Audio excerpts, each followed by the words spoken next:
Christ த Lord. இந்த உலகத்தில் அதிகப்படியான பாவங்களும் தப்புகளும் நடக்குது. அதோட காரணம் என்ன அப்படிங்கிறத நீங்கள் பார்த்தீங்கன்னா மெயின் ரீசனே கோபம்தான். ஒரு மனிதனின் கோபம் ஒரு லிமிட்டை தாண்டும் பொழுது அவன் என்ன செய்கிறான் என்பது கூட அவனால் அறிந்து கொள்ள முடியாத அளவுக்கு அவனுடைய மனநிலைமையை மாற்றுகிறது. இதனால் பலர் விபரீதங்களுக்கும் பாவங்களுக்குள்ளும் தள்ளப்படுகிறாங்க.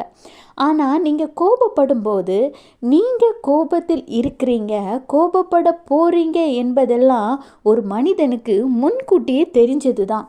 அப்போது அந்த கோபத்தினால் பயங்கரமான விளைவுகளும் பாவங்களும் வராதபடிக்கு நீங்கள் கோபம் வந்த உடனே உங்களை நீங்களே சாந்தப்படுத்தி அந்த கோபத்தை மாற்ற வேண்டும். உங்களை நீங்களே ஒரு நிமிஷம் யோசிச்சு பாருங்கள். உங்கள் கோபத்தினால் எவ்வளோ காரியங்களை இழந்தீங்க.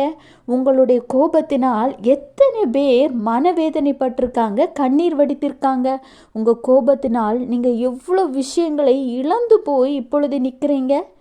கர்த்தர் சொல்கிறார், எபேசியர் 4:26, நீங்கள் கோபம் கொண்டாலும் பாவம் செய்யாதிருங்கள். சூரியன் அஸ்தமிக்கிறதற்கு முன்பாக உங்கள் எரிச்சல் தணிய கடவது. கர்த்தர் சொல்கிற வார்த்தையை கேட்டீங்களா?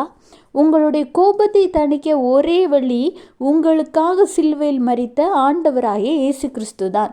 அவர் அண்டையில் போய், ஏசப்பா எனக்கு இந்த கோபத்திலிருந்து ஒரு விடுதலை தாங்கன்னு மன உருக்கத்தோடு நீங்கள் ஒரு நிமிடம் கேட்டாலே போதும். உங்களுடைய ஒவ்வொரு நிமிடமும் விலையேற பெற்றது.